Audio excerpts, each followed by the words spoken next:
Então, a Silvânia chegou agora, né? Nós vamos falar, dando continuidade ao Evangelho segundo o Espiritismo, capítulo 5, Bem-aventurados aflitos, o item 7, causas anteriores das aflições. Então, vamos lá, vamos à leitura para que a gente possa refletir. Primeiro, boa noite a todos, né? Sempre uma alegria estar com vocês, refletindo sobre as lições do Mestre querido. Então, vamos lá. Os sofrimentos devidos às causas anteriores muitas vezes são, como os de faltas atuais, a consequência natural da falta cometida. Isto é, por uma rigorosa justiça distributiva. O homem sofre o que fez os outros sofrerem. Se foi duro e desumano, poderá, a seu turno, ser tratado duramente e com desumanidade. Se foi orgulhoso, poderá nascer em uma condição humilhante. Se foi avarento, egoísta, ou se fez um mau uso de sua fortuna, poderá ser privado do necessário. Se foi mau filho, poderá sofrer com seus filhos, e assim por diante, etc. Né, etc. Assim, se explicam pela pluralidade das existências e pela destinação da Terra enquanto mundo expiatório, as anomalias expostas na Terra, para distribuição de felicidade e infelicidade entre bons e maus. Essa anomalia aparente não existe senão quando se toma por ponto de vista apenas a vida presente. Mas elevando-se o pensamento até abranger uma série de existências, ver-se-á que cada um recebe o que merece, sem prejuízo do que lhe cabe no mundo dos espíritos, e que a justiça de Deus nunca falha. O homem não deve esquecer-se de que está num mundo inferior, no qual só é mantido por suas imperfeições. A cada vicissitude deve lembrar-se de que dele não retornar a este mundo trabalhando para o seu aprimoramento. Então, o texto é pequeno, mas é muito profundo, né, para a gente refletir. Então, a gente começa aí pensando, né, nessas questões das dificuldades, né, das anomalias, né, e a gente vê que coube a doutrina espírita, né, no tempo predito por Jesus, vir revelar para nós, esclarecer para nós a causa dessas anomalias, dessas diferenças, dessas aparentes distorções, né, que nós vemos na Terra. Então, para que ela pudesse, né, esclarecer-nos a tal respeito, que sempre foi questão assim de muitas inquietações para o espírito em todos os tempos, ela fez uso, né, de um conhecimento de um dos seus princípios fundamentais, que é a lei de causa e efeito. Então, a lei de causa e efeito, né, que é trazida pela doutrina espírita, explicada, né, pela doutrina espírita, embora Jesus já havia dito a cada um segundo as suas obras, né, mas a gente não entendeu que obras eram essas. Então, a doutrina espírita veio mostrar para nós, né, que tudo que a gente faz tem consequência. Por menor que seja, né, as nossas atitudes, ela tem, né, uma resposta da lei, um reflexo da lei. Então, toda ação tem uma reação, e de acordo com essa atitude, com essa ação, seja pensamento, né, sentimentos, emoções, ou atitudes mesmo, atos, né, que nós cometemos. Então, tudo a lei responde para nós. Mas veja só a bondade, né, de Deus. a bondade do Pai para conosco, a misericórdia. Porque essa reação, esse processo que nós sofremos, entre aspas, da lei, ela visa sempre o nosso crescimento, nosso aperfeiçoamento moral e espiritual, a nossa educação. Então, é sempre, a lei, ela vem sempre com o objetivo de nos aprimorar, a formazear, nos tornar melhores, mais bonitos, mais belos, porque tudo na criação divina tem beleza. Então, esse é o objetivo, de nós sofrermos, entre aspas, novamente, as consequências dos nossos atos. E quanto mais, então, a gente amadurece, moral e espiritualmente, mais a gente participa desse processo, que nós vamos viver na Terra. Então, lá no mundo espiritual, lá no plano espiritual, nós, junto com os nossos benfeitores, prepostos do Senhor, nós escolhemos aquilo que nós necessitamos, aquilo que nós precisamos viver, aquilo que será mais útil para nós. Tem até uma pergunta no Livro dos Espíritos, que é interessante a gente refletir. A gente sempre gosta de pautar pelas obras básicas, que é lá da vida espírita, no capítulo 6, da segunda parte do Livro dos Espíritos, que é a escolha das provas. Então, nós participamos, temos a oportunidade de escolher as provas que nós vamos viver na Terra. E quanto mais lúcido o espírito, mais ele escolhe provas que o auxiliarão nesse crescimento. Então, a gente pensa ao contrário, que o espírito, quando ele está numa condição de poder escolher, ele só escolheria coisas fáceis. Ao contrário. Quanto mais evoluídos estamos, mais nós desejamos limpar, resgatar essas energias que ainda estão em nós e que precisam ser desfeitas. Então, a pergunta é a seguinte: quando na erraticidade, então, erraticidade, é o espírito que necessita reencarnar no plano espiritual, acho que todo mundo já sabe sobre isso. Então, quando na erraticidade, antes de começar nova existência corporal, tem o espírito consciência e previsão do que lhe sucederá no curso da vida terrena? Então, olha, a lucidez de Kardec, uma pergunta assim: o que não vai nos acontecer? Será que a gente sabe? Será que a gente prevê? Será que a gente tem uma ideia do que vai nos acontecer quando eu estou lá fazendo o meu planejamento reencarnatório? Quando a gente faz um planejamento, a gente tem ideia de onde a gente quer chegar. Mas se chegar ou não, vai depender do cumprimento desse planejamento. Então, a resposta dos espíritos é a seguinte: ele próprio escolhe o gênero de provas por que há de passar, e nisso persiste o seu livre-arbítrio. Então, outro princípio da doutrina espírita, fundamental, a liberdade de escolha. Mas como a gente é livre, mas nós temos consequência.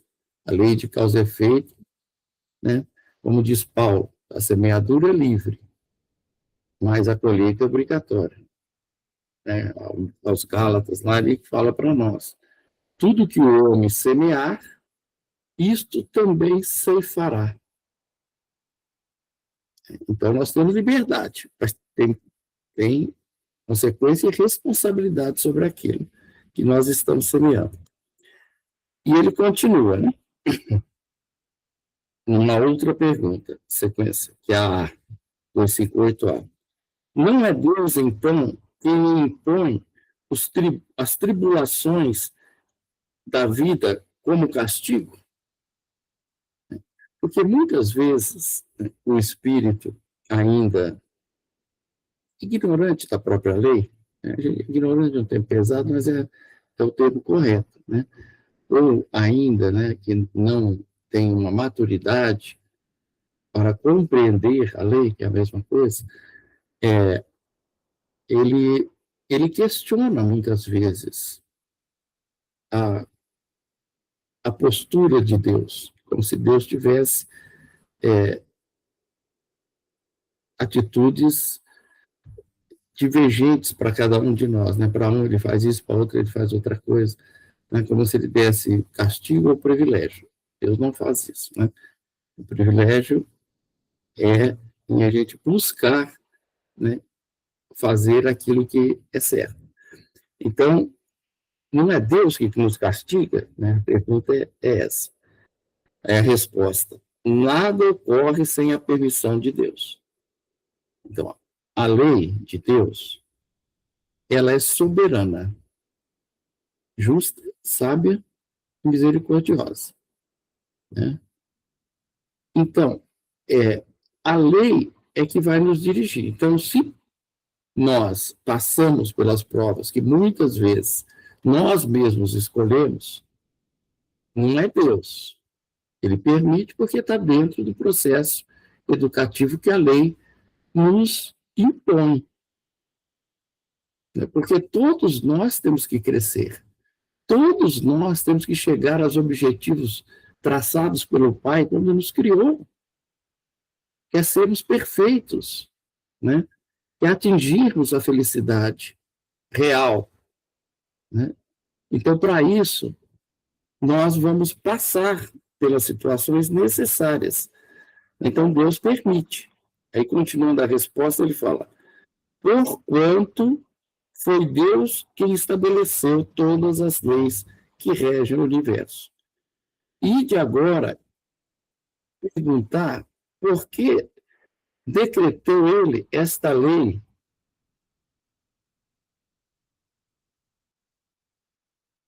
Peraí, deixa eu pegar a linha aqui. Eu perdi o sentido aqui, peraí.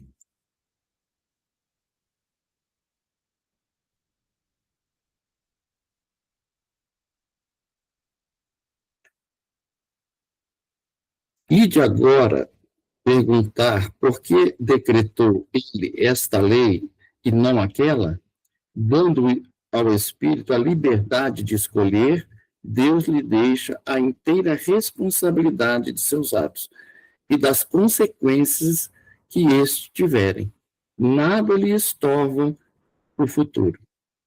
Abertos se lhe acham, assim, o caminho do bem como do mal. Se vier a sucumbir, restar-lhe-á a consolação de que nem tudo se lhe acabou e que a bondade divina lhe concede a liberdade de recomeçar o que foi mal feito. Então, a bondade duas vezes, né? Primeiro, que nos dá essa liberdade de escolha, de definir, nos trazendo como consequência a responsabilidade, né, daquilo que estamos fazendo. Então, eu escolho, sou chamado a viver o que eu mesmo escolhi, e o bem ou o mal, a felicidade ou a infelicidade, a situação, a colheita daquilo que eu fizer, vai depender, né, do uso, né, da vivência, da escolha que eu fiz em cada experiência. Né? Mas se a gente errou de novo, né, a gente tem nova oportunidade, novo recomeço. Aí está a misericórdia de Deus e da lei, né, que é a mesma coisa também. É claro isso, né, gente? Eu acho que e lá na Gênesis, né, tem uma lá na capítulo 7 da primeira parte, lá tem um código, né, da justiça divina, né? O Código Penal da vida futura. Quer dizer, as consequências, a lei, né, determina, né, quem é advogado aí sabe, o código, né, do cumprimento de acordo com aquilo que eu fiz. Então, nada passa despercebido, né? Então, tem um código, que são as leis divinas, e chamam de código penal. As consequências dos atos infelizes do passado, né, vão se refletir na vida futura. Aí, lá no parágrafo 16, ele vem falar para nós que as condições necessárias para apagar os traços de uma falta, né, são o arrependimento. O que é o arrependimento? É a conscientização do erro. Né? Quando eu percebo que eu me equivoquei, né, conscientemente, né, o espírito, ou inconscientemente, já é levado, né, à consciência, e como nós sabemos que o mal, né, nos traz dificuldades, né, e prejudica a gente próprio, a gente, às vezes, se arrepende, né? Nem sempre de imediato, às vezes leva um tempo. E eles falam que quanto maior esse tempo, maior é o processo doloroso que a gente vai sofrer em relação, né, em consequência da falta cometida. Américo, Oi. porque arrependimento significa mudar de rumo, né? Tender para o lado contrário.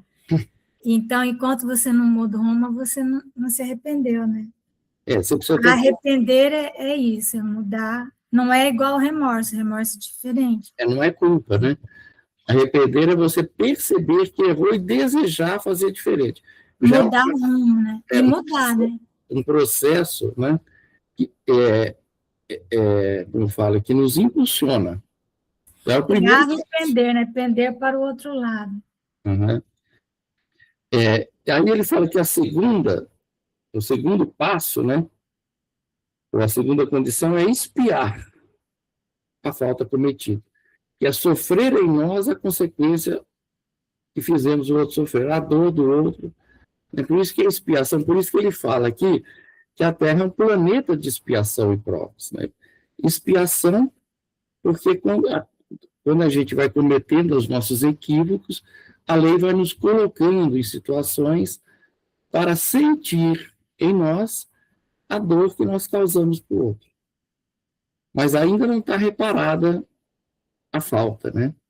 Porque o terceiro passo é justamente a reparação, que é fazer diferente.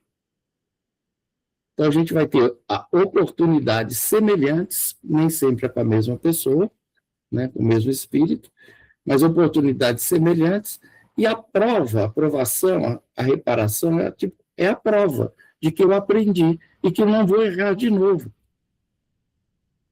Então, quando eu passo por esses 3 processos, e ainda a Gênesis, né, coloca para nós que somente a reparação pode anular o efeito da causa do erro, né? Somente a reparação. Então, enquanto eu não reparar, eu ainda não anulei o efeito, porque eu ainda não aprendi.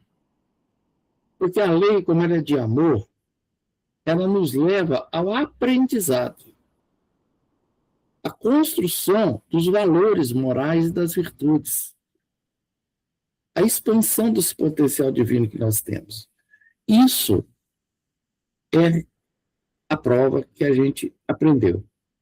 Mas sem experiência, a gente não passa pela prova, pela aprovação, pelo aprendizado.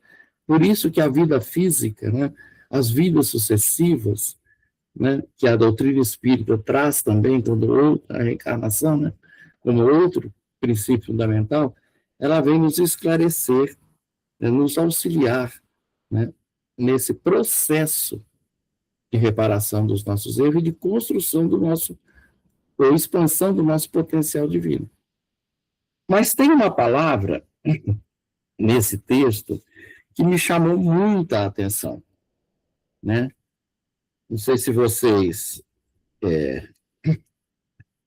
chamou de vocês também. Deixa eu ver aqui, ó. Ele fala assim, ó.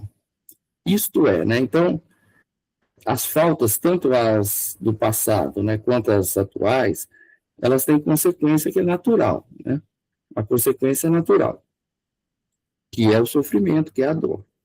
Aí ele fala assim, isto é, por uma rigorosa justiça distributiva. Aí eu fiquei pensando, eu que sou meio matemático, né? Eu fiquei pensando, eu conheço a propriedade distributiva da matemática, né? Aí eu fiquei, que seria essa justiça distributiva? O que seria a justiça distributiva? Então, e se pensando, então, em justiça, nas leis divinas, né? À luz da doutrina espírita, o que seria essa justiça distributiva? Então, olha o que eu encontrei aqui que eu achei interessante, né? Distribuição perfeita e equalitária, ou equalitativa, né? De oportunidades, provações, lições e consequências, que são as colheitas, né? A cada espírito, segundo a sua necessidade evolutiva e méritos acumulados. Então, olha, uma distribuição, né, perfeita da justiça. Por isso que a lei de Deus não erra com ninguém. Tudo que nós passamos está dentro dessa necessidade evolutiva e desses méritos acumulados aquilo que nós já aprendemos, construímos, absorvemos da lei, né? Então, qual é essa distribuição? Porque antigamente, quando a gente viu lá a parábola dos talentos, aí está lá, a cada um segundo a sua capacidade. Deus distribuiu os talentos a cada um segundo a sua capacidade. Então, a primeira coisa que vem, quando a gente, né, assim, ainda influenciados pela matéria, a gente pensa nas distribuições das coisas do mundo. Né? Então, cada um, né, vai receber de acordo com aquilo. Então, se eu tenho mais recurso, é porque minha capacidade de multiplicar esse recurso é maior. Se eu tenho mais saúde, é porque a capacidade minha de ampliar, multiplicar isso em favor do próximo é maior. Isso, a parábola dos talentos nos leva a reflexões. Muitas vezes a gente fixa, né, nesse sentido. Mas aqui, essa justiça distributiva que ele está colocando, ele amplia esse conceito. Ele fala, oportunidades. São todas iguais para todos? Não. De acordo com a obra de cada um, com a capacidade de cada um. Mas ela é equitativa. Ela não é igualitária. Porque se fosse igual para todos, né, nós estávamos entrando num processo aí, né, daquele que não tem mérito, aquele que não tem esforço, aquele que recebe a mesma coisa que o outro. Isso não é justiça. Então, a justiça de Deus não é igualitária, embora nós achamos que tem que ser igual para todos. É igual, né, mas de acordo com aquilo que eu consigo trabalhar. Porque senão seria um desperdício. Se eu der uma oportunidade para alguém que ainda não está amadurecido para realizar aquilo, ele não vai realizar. Então, para quê? Então, precisa ter qualidade essa distribuição. Né? Precisa ter justiça e imparcialidade. Está claro isso? Né? Então, olha só, essa distribuição não é só de bens materiais. Então, ele fala assim, ó, diferente da justiça dos homens, que é falível e busca punir, tá? Que é retributiva, né? A justiça de Deus é pedagógica, visando o aprendizado e a evolução moral. Então, toda essa distribuição que ele faz, oportunidades, provações. Para que eu vou passar por uma prova que eu não dou conta de fazer? Se eu ainda estou no segundo ano primário, eu não posso fazer uma prova de cálculo, de álgebra, né? Porque eu não tenho a condição. Então, não pode ser igual para todos, né? Tem que ser de acordo com a capacidade de cada um, porque ela tem objetivos grandiosos para nós, que é nos tornarmos melhores, nos elevarmos para o Pai, né? Lições, consequências, tudo isso é de acordo com a necessidade de cada um. Então, ele vai nos dar sempre oportunidades, mas cada uma de acordo com aquilo que eu já absorvi, né? Como diz lá Paulo. A semeadura é livre, mas a colheita é obrigatória. Então, eu preciso aprender, né, a semear para ter uma colheita justa. Bom, então, esse causa e efeito, ou colheita e semeadura e colheita, né, é um dos princípios, é uma das bases dessa justiça distributiva. A gente vai receber de acordo com aquilo que eu tenho capacidade de multiplicar. Tá claro aí, gente? Então, olha só o que é pontos principais da justiça distributiva que ele coloca para nós. Colheita obrigatória. Eu preciso estar apto a colher aquilo que eu planto, né? Não é castigo nem privilégio. Não há punição na lei. Há oportunidade, né? Aprendizado para nós. Então, oportunidade de reparação. O Pai sempre nos oferece nova oportunidade, né? E é claro que se nós repetirmos, né, o erro múltiplas vezes, vai ter consequências mais dolorosas para nós. Porque é como se a gente fosse apertando para que a gente pudesse sentir que aquela atitude não é a correta, não é a melhor, não é a que nos faz bem. Porque não é ao outro, é a nós. As experiências não é para a gente fazer o bem para o outro. O bem para o outro é um instrumento. Porque a quem eu tenho que fazer bem é a mim. Só que eu só faço bem a mim quando eu faço para o outro. Não tem jeito de eu agir no bem se eu não faço bem para todos. Né? A caridade não é benevolência para com todos. E a caridade não é a salvação, segundo Cristo e a doutrina espírita. Fora da caridade não há salvação. Então, eu preciso aprender a fazer esse bem. Né? Porque ao fazer o bem, eu estou sintonizando com a lei de Deus. E ao sintonizar com a lei de Deus, eu estou reparando tudo aquilo que está de contrário a essa lei em mim. Américo, Oi. por isso que quando nós falamos de expiação, né, a expiação ela nos atinge quando nós já estamos repetindo, né, experiências. Porque aí expiar significa colocar Deus para fora. Ou seja, aquilo que nós já temos de conquistas interior, né, luz interior, Deus, mas que cristalizamos, não deixamos sair.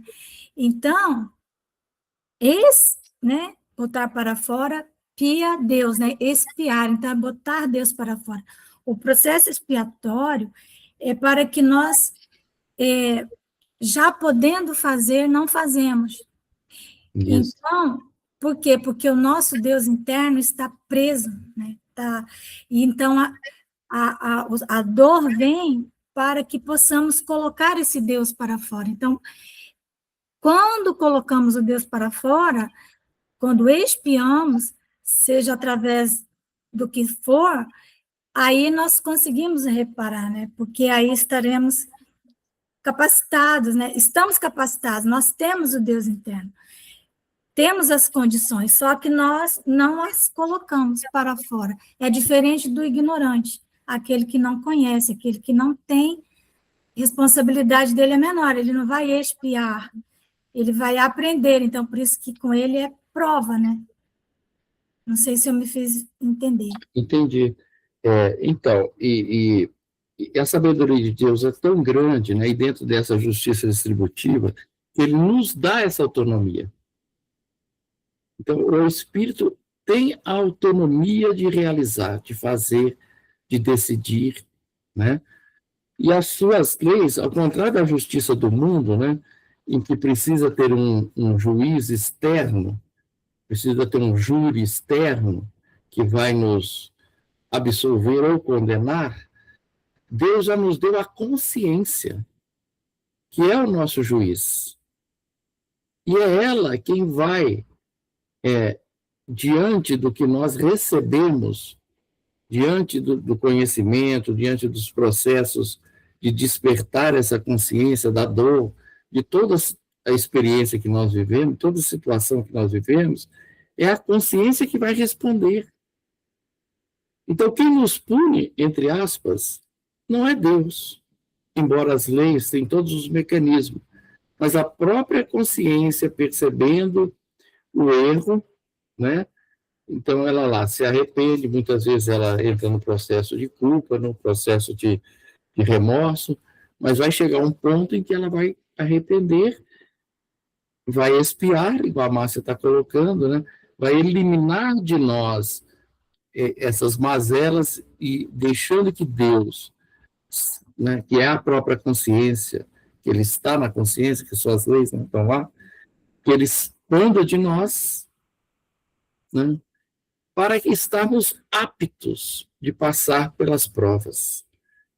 Por isso que o cristão, como disse, né, Jesus, tem que passar pelos testemunhos. Não existe cristão sem testemunho, sem testemunhar a fé, o aprendizado, aquilo que nós já sentimos do Pai em nós, que é a expansão desses dons. Então, quando eu estou nessa condição, pode acontecer o que for fora de mim, que não mais me abalará. Que minha consciência estará tranquila. Porque o que importa não é o que eu sofro na carne, é o que eu sofro na alma, no espírito, que é a consciência intranquila, que é a culpa da consciência.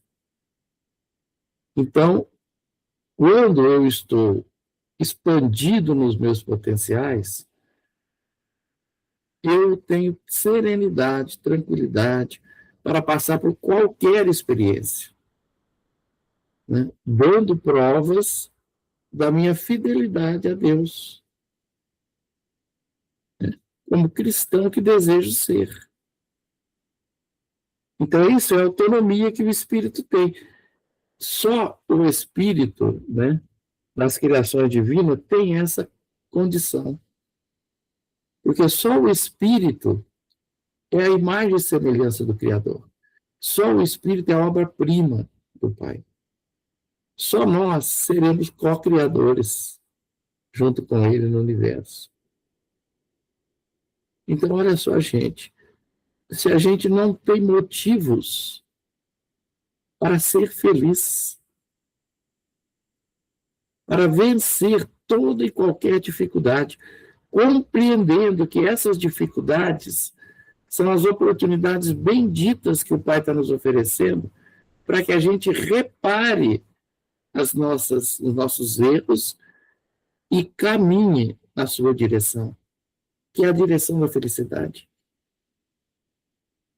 Então, veja, né, que nós não podemos reclamar de nada na vida. Muito pelo contrário. Né? Paulo, também muito sábio, né? Fala da gratidão. Em tudo dai graça. Né? Em tudo. Porque tudo visa esse nosso bem, esse nosso crescimento. Mesmo aquilo que a gente não compreende ainda e acha que é uma situação indesejável. Não deveria ser. Deveria ser o que nós mais desejamos, que é aquilo que vai nos sanar, né, das nossas dores. E outra, que nós já falamos, né, a questão da equidade e igualdade absoluta. Então, não existe igualdade absoluta na lei. Igualdade só quando fomos criados e no nosso destino. A perfeição. Todo caminho vai depender da ação de cada um de nós. Agora, na sua justiça absoluta, né, na sua justiça perfeita, a lei é igualitária, é de equidade. Ela nos dá a cada um segundo aquilo que nós precisamos e merecemos. Né? Isso é o progresso. Isso é condição de progresso.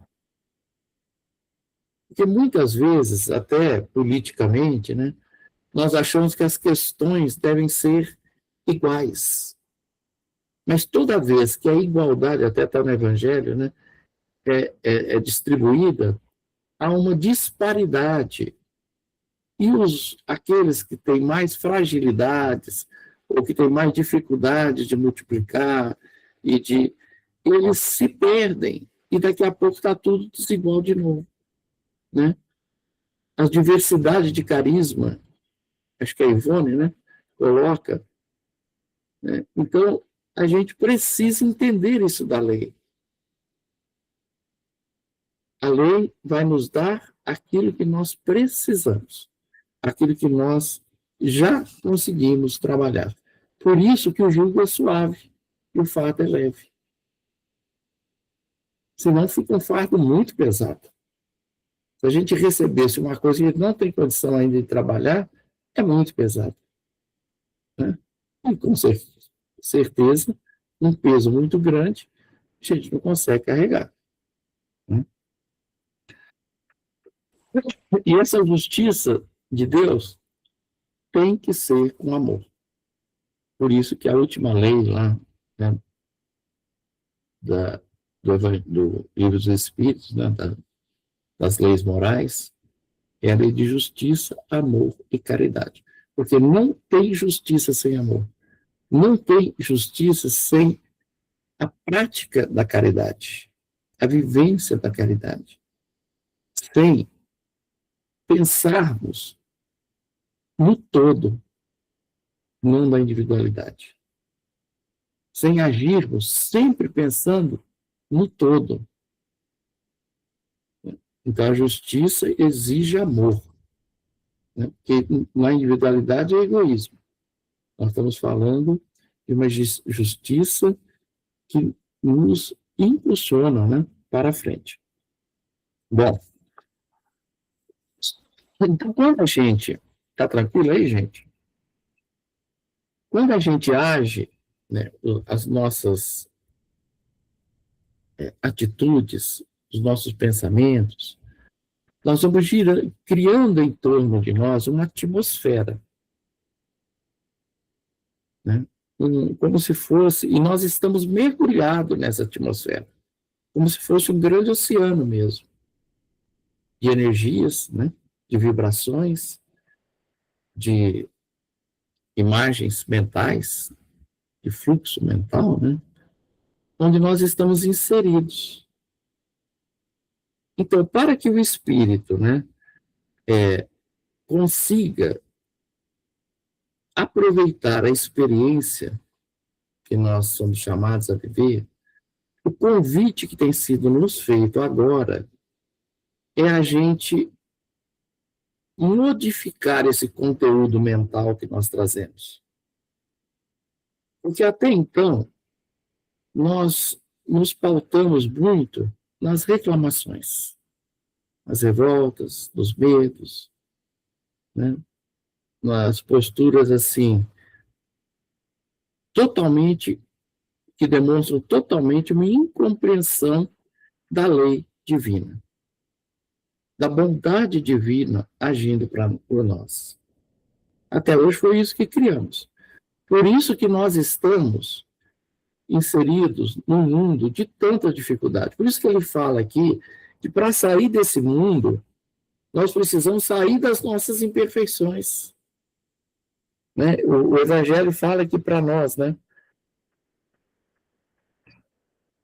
O homem não deve esquecer de que está no mundo inferior, no qual só é mantido por suas imperfeições. Então, todo o nosso pensamento, todos os nossos sentimentos, todas as nossas ações geram esse conteúdo que ainda é de imperfeições, que é inferior, e no qual nós criamos o mundo que nós vivemos. Aí ele fala assim: a cada vicissitude deve lembrar-se de que, se pertencesse a um mundo mais avançado, isso não aconteceria. Então, nós não queremos estar numa situação, numa vida mais leve, mais feliz, com menos dificuldades, com menos anomalias. Então, a gente precisa viver num mundo melhor. Esse mundo melhor, ele nasce no nosso pensamento. Nós estamos adentrando no mundo de regeneração, e isso não é ilusão e nem filosofia, isso é uma realidade, né? Estaremos nós lá ou não, o mundo estará melhor daqui a alguns anos ou décadas. Não passará disso, né? Mas o que precisamos fazer, então, para adentrar neste mundo? Para modificar esse conteúdo, né, inferior, criação dos nossos pensamentos e sentimentos, que nós estamos, né? Aí, tem uma lição que eu abri ao acaso, numa das reuniões que nós fizemos a abertura, que está no Fonte Viva, capítulo 144, que chama Ajudemos a Vida Mental. Então, olha só a sabedoria de Emmanuel, né, dando para nós, né,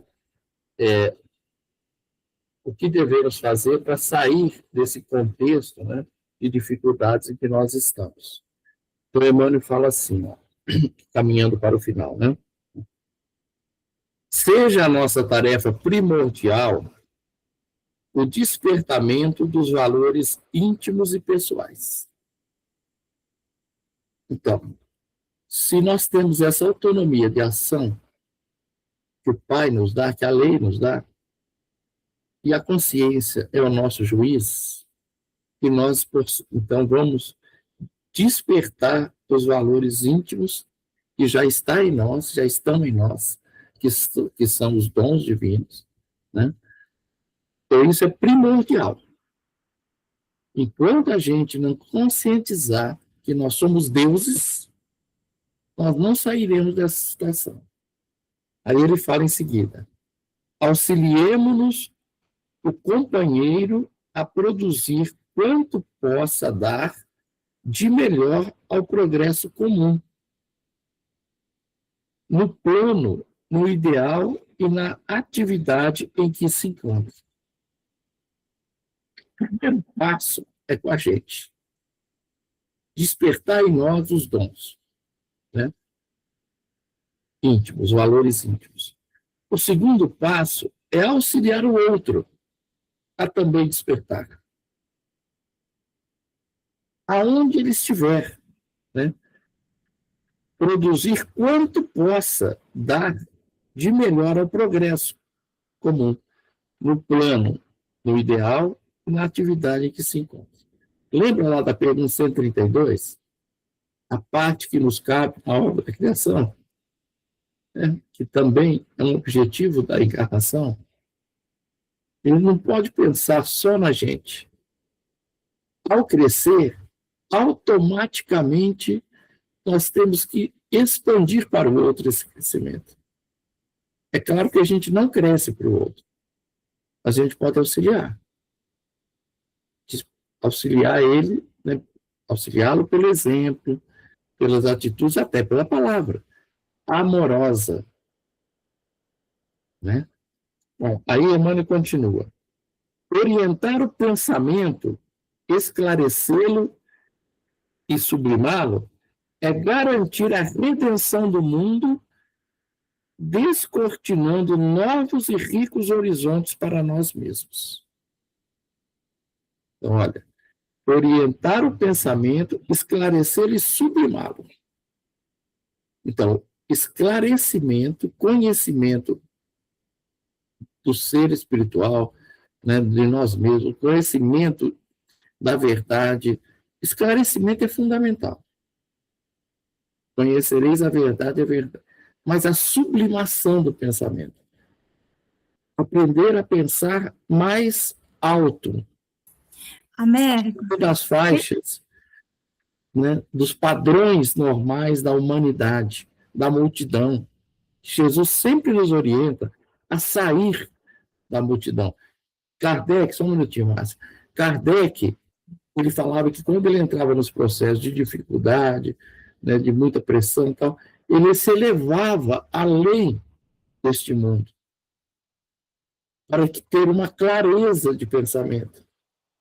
Então, essa sublimação do pensamento é aprender a pensar de acordo com aquilo que nós já sabemos e acreditamos, para que isso se torne em nós um sentimento verdadeiro. Pode falar, Márcia. Então, sobre essa questão do pensamento, porque nós confundimos atividade mental com pensamento, né? Atividade mental, são esses ruídos. Pensamento significa colocar bandagens, curar, né? Então, pensou-lhe as feridas. Quando uma atividade mental nossa não é curadora para nós ou para o outro, não é um pensamento, é uma atividade da mente. A mente, ela pertence à matéria. O pensamento, não. Mas, então, para que nós possamos fazer essa distinção de quando estamos pensando, ou seja, curando, né? Quando estamos curando, nós temos que olhar, né? Meditar se essa atividade mental minha, ela é curadora, ou se ela é geradora de ansiedade. Se quando eu penso, né, quando eu tenho uma atividade mental com relação ao outro, se isso é curador, né? Se não for, não é pensamento, por isso que é pensamento e vida, né? Pensamento é vida, porque é isso, é colocar bandagem nas feridas, né? Pensar, vem disso, né? É um termo da enfermagem, né? É da enfermagem, não é nem da medicina, né? É da enfermagem. Pensar. Então, por isso, né, que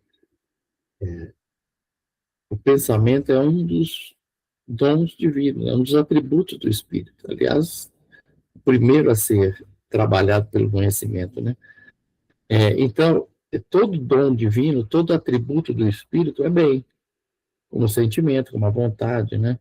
a liberdade. Só que todos eles exigem de nós um alinhamento com a lei, para que ele possa refletir todo o seu potencial.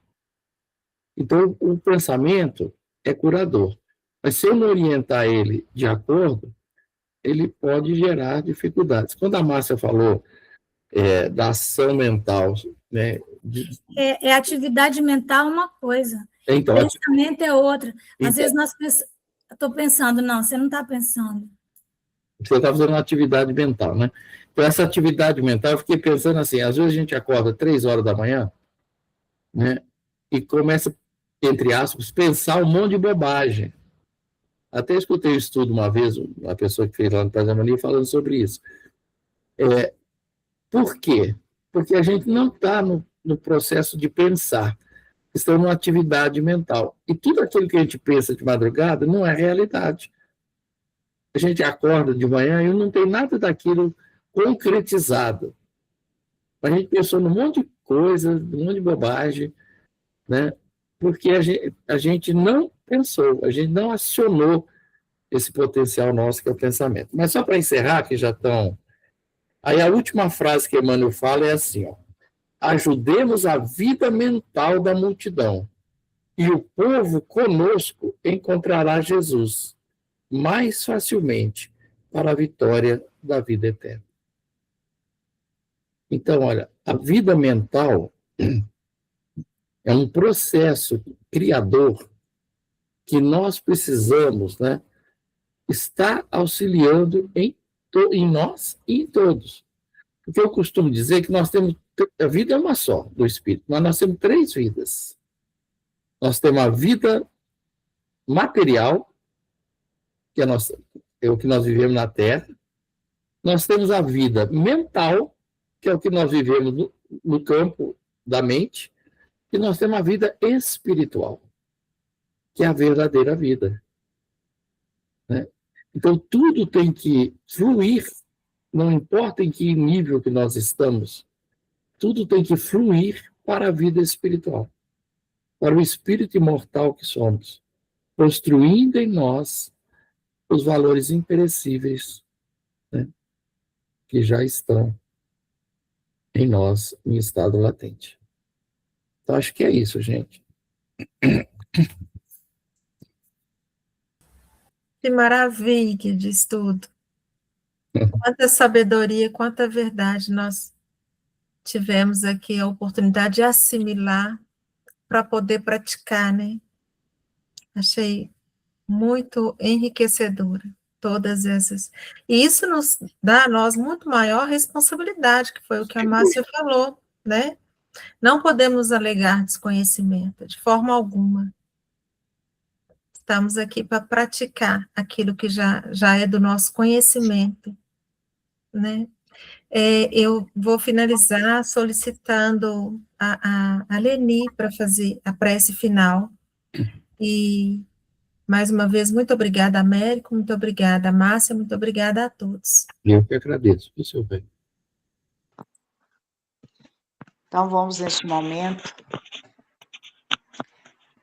continuar no mesmo pensamento, na mesma sintonia desse evangelho.